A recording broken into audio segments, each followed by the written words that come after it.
Galerinha, saudações, estou aqui, pessoal do sexto ano. A gente vai falar hoje sobre os cuxitas, né? Os cuxitas que habitaram aquela região ali próximo ao Egito, não é? E eles têm uma intimidade grande com os egípcios, pois o quê? Eles foram dominados pelos egípcios em uma época e dominaram os egípcios em outra época, né? Então, é importante ressaltar o seguinte: da mesma forma que a gente tinha uma divisão lá para o período dos egípcios, a gente tem o Antigo, o Novo e o Médio Império. Aqui nos Cuxitas a gente tem uma época em que eles sofrem o domínio egípcio, uma época em que eles dominam o egípcio e se transformam num estado, né? E uma época em que eles translocam a sua capital. Então, assim, a capital antes era Napala, passa a ser depois Meroé, tá? Então, assim, a gente tem uma ideia de o porquê depois, tá? Bom, onde se localiza? Bom, o reino de Cush ele vai se localizar abaixo do Egito. Então, o Egito tá aqui, ó, e tá abaixo. Então, tudo que tá abaixo tá onde? Tá ao sul, né, galera? Então, ao sul do Egito, a gente vai ter o reino de Cush aqui. Mas isso é a região do reino de Cush.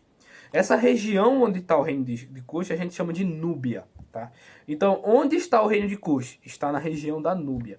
Essa região, galera, era muito fecunda em preciosidades. E quando eu digo fecunda, quer dizer que aparece muita preciosidade. Então, tipo assim, como ferro, ouro ou pedras preciosas. Então, ali é sempre tendo povos querendo invadir e tomar conta.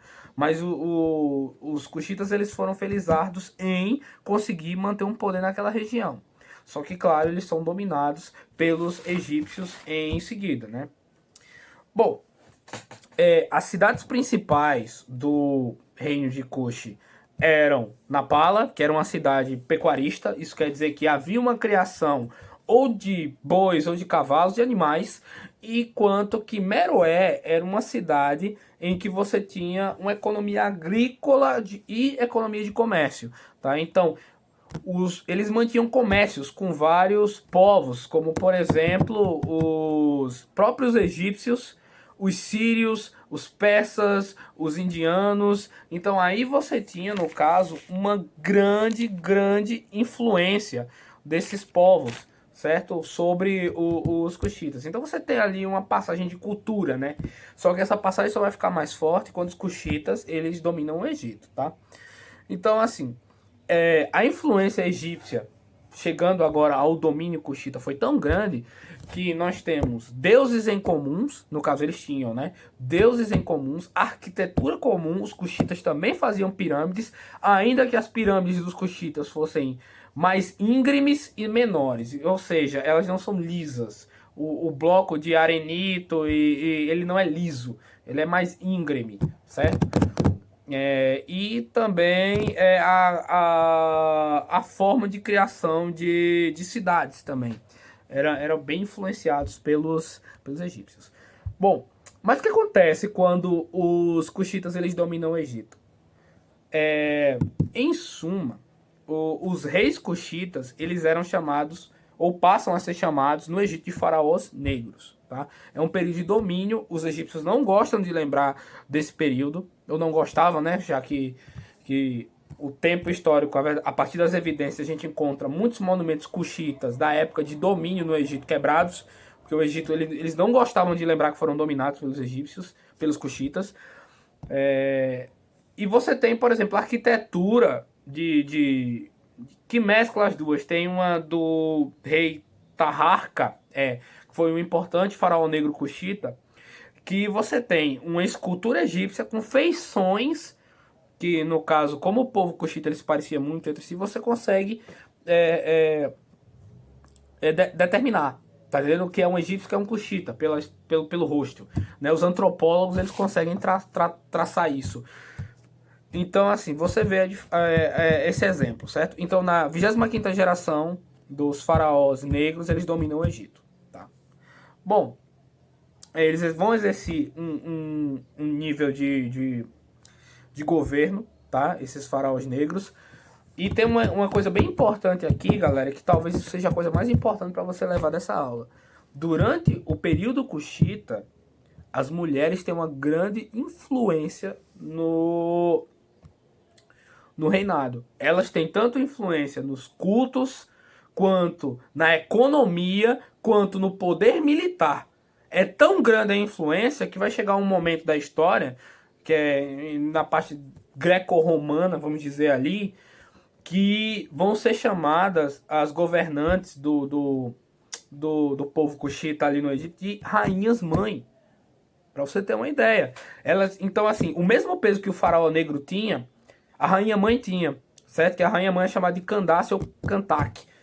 Então, tipo assim, os povos da África, como no geral, existem povos muito matriarcais, onde a mulher tem um papel de escolha muito grande. Essa mudança que a gente tem de ideia em que a mulher não tem tanta escolha foi trazida pelos europeus, que os europeus já têm uma ideia mais patrilinear. O que é isso? Mais pai. O pai o homem é o polo maior, mas na África não era bem assim não, tá? Tanto é que existem N pesquisadores estudando o papel da mulher no reino da África. Então, no reino cuxita, lembre bem, as mulheres têm um papel muito grande, sendo enterradas como rainhas do mesmo jeito que os faraós negros, tá? No reino cuxita. Então, organização do Estado, distribuição econômica, poderio militar. É tão importante que durante um governo de um faraó negro, a filha dele se tornou sacerdotisa para o deus Amon. E ela tinha completo poder de escolha para culto ou interesses políticos. Então, veja bem, tá? Então a mulher tem um papel importante no governo. O faraó negro e as candaques ou candances, elas eram escolhidas por uma espécie de parlamento, um conselho, mas elas eram um conselho. Eram escolhidos, então você não tinha esse negócio, nasceu rei, você vai ser rei, não era estamental, sabe? Então você era escolhido. E uma coisa interessante é que eles têm uma preservação de costume que a gente vê em muitos povos africanos, né? Em etnia. Sabe o que é etnia? Etnias seriam um determinado povo que tem características linguísticas e culturais. Lembra dos índios aqui no Brasil? A gente tem uma etnia que é tal, a gente tem uma etnia que é tal. É porque eles têm uma cultura de língua, de costumes similar em que eles podem, por exemplo, conversar em conjunto, algo assim, certo? Então, para a cultura eles guardaram muitas coisas. Por exemplo, ainda tem povos que fazem escares, que é escarificação, ou seja, cortes no corpo. Vocês já viram aquelas, como eu posso dizer, inchaços que aparecem no corpo do povo africano, né? Aquilo pode ser aquelas escares, aqueles cortes que eles vão fazendo. Podem dizer a posição social, se você, por exemplo, é nobre dentro do governo, se você a sua idade, por exemplo, dentro do governo, e alguma característica sua pessoal.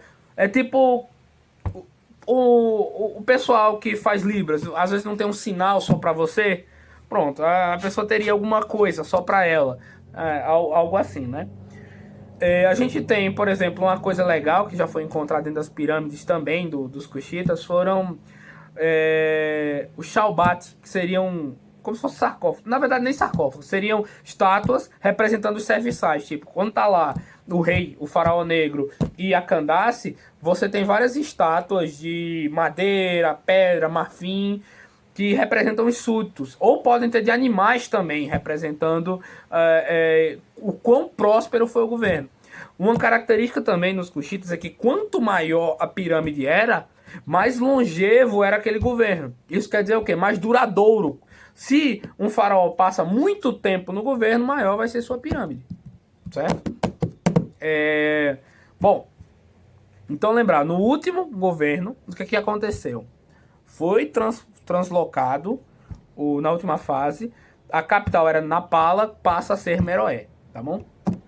E praticamente, creio que eu falei tudo para vocês. Naquelas pirâmides também pode-se ter os príncipes herdeiros. Muitas vezes um príncipe herdeiro morre antes do faraó. Mas, como ele é nobreza, ele é colocado lá, tá? Em suma. Então, em suma, é isso, galerinha. Beleza? Valeu, obrigado. E lembra desses toques. Qualquer coisa, tu me pergunta. Tranquilo? Valeu, até mais para vocês.